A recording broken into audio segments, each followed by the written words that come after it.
Nós estamos num momento muito delicado da história do nosso país.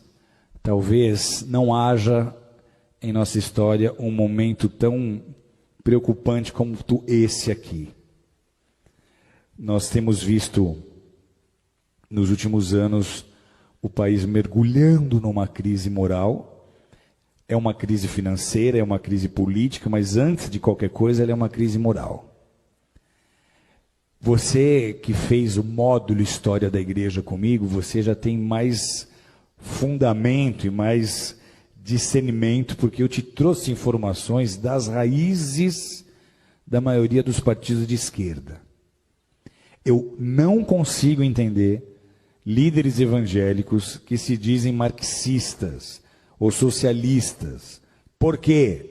Eu já contei essa história aqui inúmeras vezes. Eu sou descendente de russos e polacos que fugiram da Revolução Comunista em 1917. O meu avô chegou aqui no Brasil 2 anos antes. Meu bisavô, já crente, correu de lá. Por quê? Porque essa revolução, ela implantou o comunismo em muitas nações, como Polônia, como Ucrânia, como Romênia, entre muitas outras, e simplesmente eliminou, extirpou, extinguiu as religiões onde quer que essas nações estejam sendo dominadas. Eles prenderam pastores e eles mandaram pastores para Sibéria para morrer de frio, para serem torturados e morrerem congelados. O bloco da União Soviética, ele mergulhou numa densa treva espiritual, numa densa escuridão espiritual por 70 anos. Você chega na Rússia hoje e tenta pregar o evangelho, as pessoas não têm ideia nem de que seja Jesus.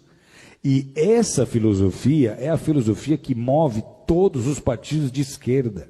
Os ideais desses partidos são os mesmos ideais de Karl Marx, são os mesmos ideais de Engels.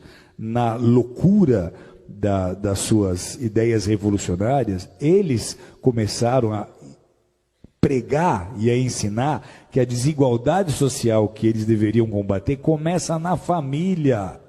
Eles começaram a dizer que antigamente, se você lê a literatura que fundamenta as ideias desses partidos, eles começaram a pregar que a desigualdade social, ela começa na família, porque lá atrás, segundo eles, quando nós viemos dos macacos, não havia marido e mulher. Todo homem era de toda mulher era de todo homem, e os filhos não eram de ninguém, os filhos eram de todos, como os animais. E todos dividiam e compartilham tudo aquilo que eles tinham. E aí alguns mais espertos resolveram plantar em maior quantidade, ter um gado em maior quantidade para ter uma maior provisão, e para isso eles precisavam de gente trabalhando, e aí eles começaram a tomar mulheres para eles, gerar filhos para colocar como escravo no trabalho. Então eles dizem, a família é a culpada da desigualdade social, e essa é, queira você acreditar nisso ou não, a raiz que movimenta tantas ideias e tantos projetos de lei que tentam sendo aprovados, tentam se aprovar no Brasil, com a intenção de destruir a família tradicional, de destruir a família modelo judaico-cristã. Esses são os partidos, amados, que estão imputando na educação as cartilhas de gênero sexual, como nós temos vendo, de ideologia de gênero. Esses são os partidos que estão apoiando os direitos humanos, como vocês têm visto, que apoia muito o direito do bandido, do assassino, mas não quer saber da vítima. E eles transformaram, nesses anos que estiveram o governo, o Brasil no país que nós somos hoje. Não só mergulhado em crise moral, mas financeira. E por que é importante nós nos posicionarmos agora? Porque de tudo que você já viu, que já veio à tona do que eles fizeram nesses 13 anos, que só comprovou um desgoverno. Porque o compromisso desse bloco não é com a nação brasileira. Eles nem usam a bandeira do Brasil, eles usam bandeiras vermelhas. Por quê? Porque lá em 81, o nosso ex-presidente Lula se juntou com Fidel Castro, eles formaram o Foro de São Paulo. O Foro de São Paulo tinha o ideal, lá em 81, de transformar todas as nações da América Latina em nações socialistas, em nações comunistas, e eles conseguiram então unir essas nações e edificar uma espécie de União Soviética na América Latina. Parecia uma ideia utópica, só que olha a que ponto eles chegaram. Então, para esses grupos e para essas lideranças, o objetivo é transformar o Brasil em parte de um Estado maior, essa América Latina comunista. Eles querem que em todas as nações da nossa América do Sul, da nossa América Central, ocorra o que está acontecendo hoje na Venezuela. E esse seria o caminho se nós não tivéssemos vivido as interrupções que nós vivemos. Por que é um desgoverno? Porque os nossos presidentes passados não governaram com o interesse de beneficiar o Brasil, mas eles usaram dos nossos próprios recursos para construir porto em Cuba, para ajudar países na Bolívia, para ajudar países que têm a mesma mentalidade que eles. Então, se nós permitirmos que um partido qualquer de esquerda, com essa mente e com esse coração, suba ao poder mais uma vez, o Brasil não vai resistir. Vocês estão entendendo o que eu estou dizendo? O Brasil não vai aguentar. Financeiramente vira caos. Vira caos, porque a economia para estar ativa, ela depende de investimento externo. Os investidores não vão botar dinheiro num país em que eles não têm confiança, ok?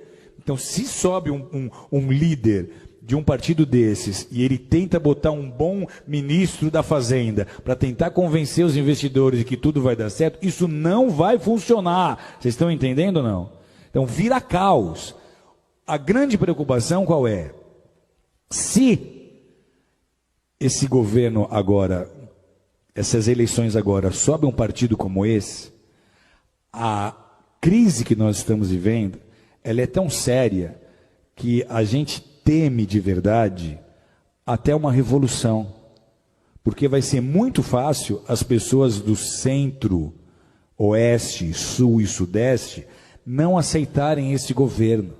Vai ser muito fácil nós começarmos a ver manifestações políticas sérias. Vai ser muito fácil a população começar a exigir uma intervenção militar. Uma intervenção militar era um assunto nem cogitado em rodas de bar há 2, 3 anos atrás, mas hoje está se tornando um assunto em pauta, porque se nada acontecer, amados, alguém aqui conhece alguém que morou na Venezuela, que veio da Venezuela?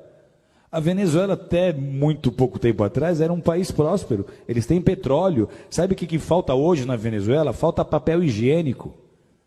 Sabe o que aconteceu há 4 anos atrás? Eu estou numa sauna, no Vale Nevado, conversando com um venezuelano que tinha ido esquiar.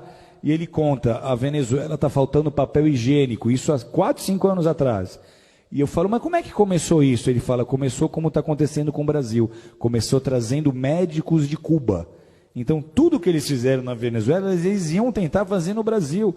Se nós dermos a oportunidade deles subirem ao governo de novo, não será mais como foi da primeira vez. Você não vai ver o Lulinha paz e amor. Você vai ver o Lulinha revolucionário que vai tentar implantar o modelo político que ele acha que é o melhor para o Brasil. Sabe o que acontece com a igreja num cenário como esse? Tem ideia ou não?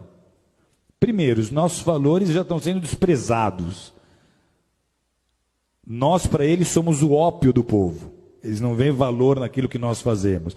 O marxista raiz, ele é ateu. O evangelho para ele não significa nada. Ok? Então, para a igreja, esse é o pior cenário possível. Deus está no controle, sempre esteve e sempre estará. Mas a gente transforma uma nação com oração e com consciência na hora de votar.